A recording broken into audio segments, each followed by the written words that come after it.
Di nawala yung Pasko.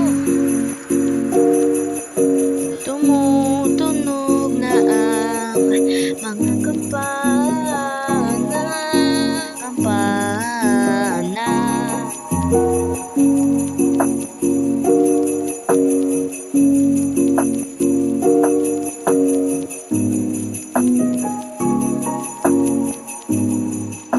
Ilagay natin between sa taas ng puno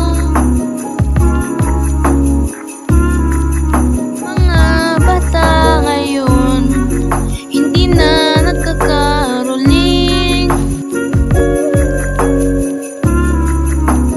Malapit na ang Pasko.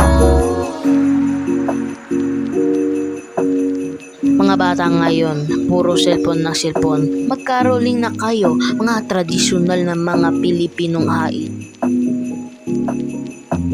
Magsasaya tayo ngayong 2025.